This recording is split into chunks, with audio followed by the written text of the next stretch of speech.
Lo que tenemos que recalcar es que todos somos iguales ante la ley.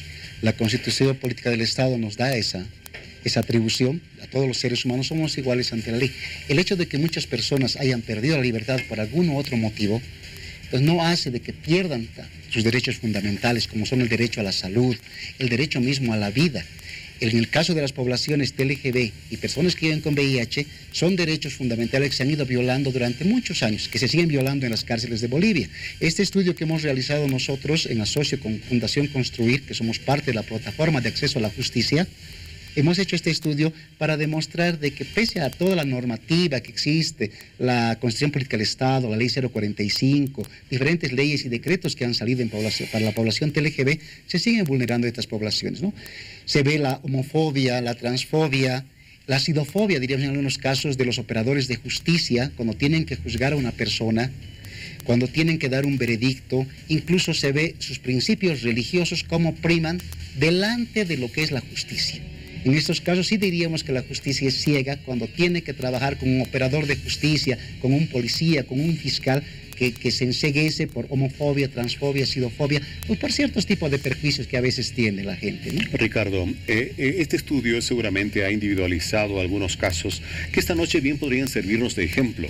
Si podemos recordar algunos de los casos que más te llama la atención de este estudio, de diferentes tipos de agresiones, de vulneraciones a los derechos de esta población dentro de las cárceles del país. A ver, comencemos por alguno. Justamente este estudio, bueno, es en el área andina. La segunda parte que estamos iniciando a fin de este mes corresponde al eje troncal, pero el caso más emblemático que tenemos es el que ocurrió en la ciudad de Oruro, donde un compañero trans, una compañera trans, fue detenido por una cuestión legal, y lo primero que hicieron fue agarrar y quererlo llevar a la población de varones, sabiendo su condición de trans.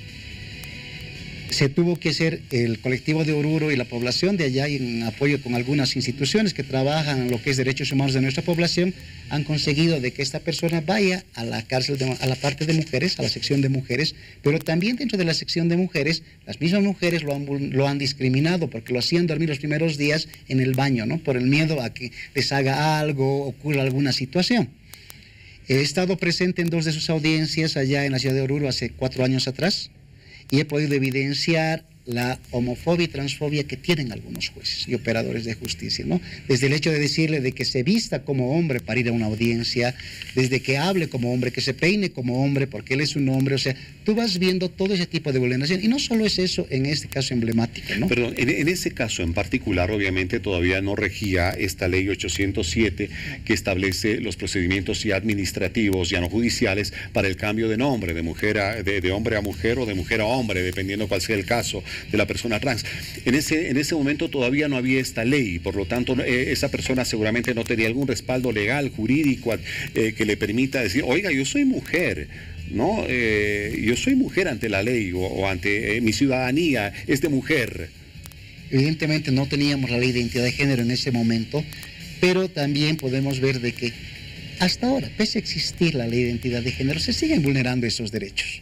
Como en algún momento lo va a explicar Pamela Valenzuela, que es la que más sabe de la población trans, se ha de explicar cómo la población trans continúa siendo vulnerada en sus derechos, pese a existir la famosa ley de identidad de género, que beneficia mucho a nuestras compañeras, pero también no acceden a esto por justamente esos perjuicios que tienen nuestros operadores de justicia. Se ha visto muchos casos con los cuales esas personas incluso tienen que ocultar su estado de salud, me refiero a las personas con VIH-Sida, o tienen que negar o ocultar su inclinación sexual justamente para evitar que se vulneren o que se violen sus derechos. ¿A qué otro tipo de circunstancias, Pamela, tienen que recurrir estas personas de la comunidad LGBT? Mira, específicamente voy a hablar de la población transexual, transgénero femenino. Lastimosamente para nosotros nos es imposible ocultar nuestra identidad. Somos muy visibles, lo hacemos desde muy temprana edad.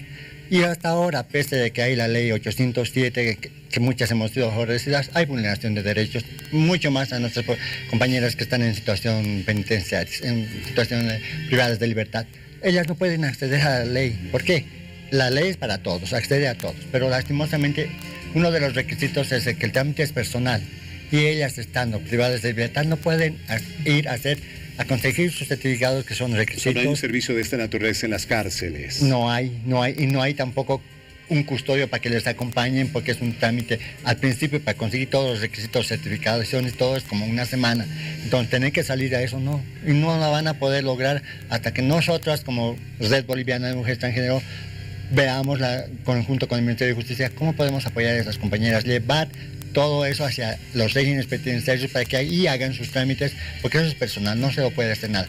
Tal vez sacar las certificaciones con un poder exclusivo que nos den, podemos sacárselo de Ceresi, de CEGI, las certificaciones, más el trámite es personal. Ahí sí tienen que, dentro del régimen penitenciario, y te hablo yo en el eje troncal, en Santa Cruz, hay una población alta de mujeres transgénero detenidas en Palma Sola y están detenidas en donde están los pabellón varones. En pabellón varones.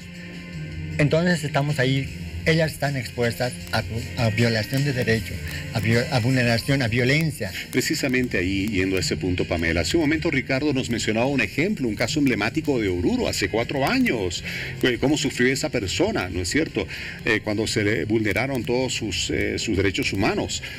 ¿Qué otro caso mencionarías tú que te ha llamado la atención de estos estudios que se han realizado sobre la vulneración de estos derechos en las cárceles del país? Para individualizar algunos ejemplos. Mira, en Cochabamba, una compañera, no voy a dar su identificación por tema de reserva y todo, ella fue detenida tal vez en forma injusta. El primer momento el juez le dictaminó detención preventiva y le llevaron a la cárcel de San Sebastián Varones.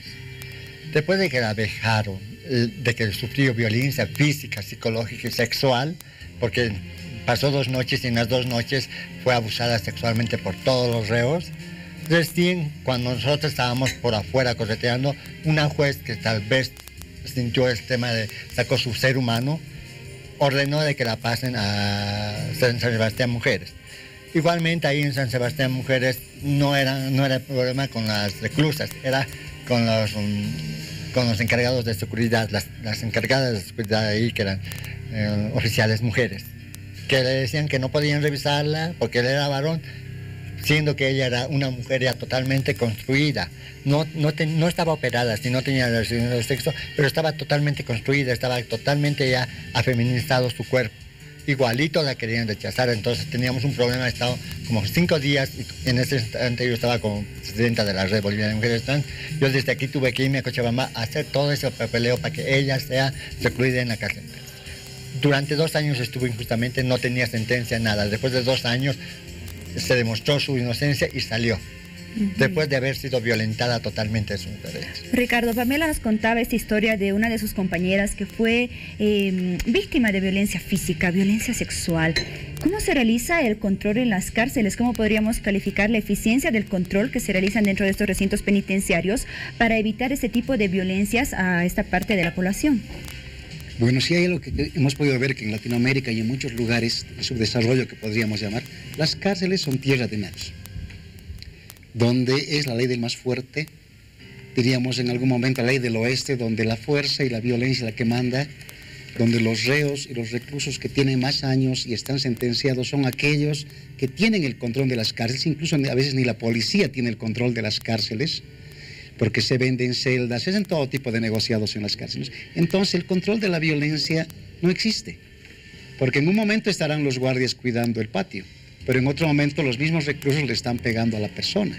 Por eso es que este estudio en un principio que tenía que ser cuantitativo se volvió cualitativo, porque la población gay y de lesbianas especialmente, que no es así visible como la población trans, tiene que ocultar su identidad sexual dentro de las cárceles, justamente por eso, por la violencia que ocurre. No puede un chico gay, una chica lesbiana, no puede exhibirse o decir que es gay o decir que es lesbiana, porque es víctima de violencia sexual, física, emocional, de todo tipo de violencia. Incluso tiene que estar pagando por su seguridad en muchas cárceles. O sea, hemos llegado a evidenciar este tipo de situaciones. Según los estudios que han realizado, se ha visto que en algunos casos, por parte de los policías o de los administradores de estos recintos, también puede existir cierto rechazo, cierta discriminación a este tipo de personas, a esta comunidad. Justamente, ¿no? Lo que hemos visto es de que a aquellos administradores de justicia, aquellas personas que manejan las cárceles, diríamos así, que son guardias, gobernadores y demás cosas, aquellas personas no hablemos de ignorancia ni de maldad, no queremos llegar a esos extremos, no están sensibilizadas ni informadas acerca de la situación de la población TLGB, mucho menos acerca de la población de personas que viven con VIH, que también sufren una vulneración muy grande, porque estas personas, como lo dijo Pamela, si bien en el caso de Pamela, las mujeres trans no pueden salir de las cárceles a hacer sus trámites, porque no tienen un custodio. En el caso de las personas que viven con VIH, no pueden hacer sus laboratorios, no pueden acceder a medicamentos, no pueden, ¿por qué? Porque no hay un custodio que salga con ellas. Entonces, estas personas llegan a un momento, por el hacinamiento, que sufren y llegan a morir por lo más común que se mueren en las cárceles. Las personas con VIH, con lo más común que mueren es con infección por tuberculosis, por el hacinamiento. El Estado, el régimen penitenciario no asigna un presupuesto para un custodio. Solo las personas que tienen plata pueden salir con un custodio.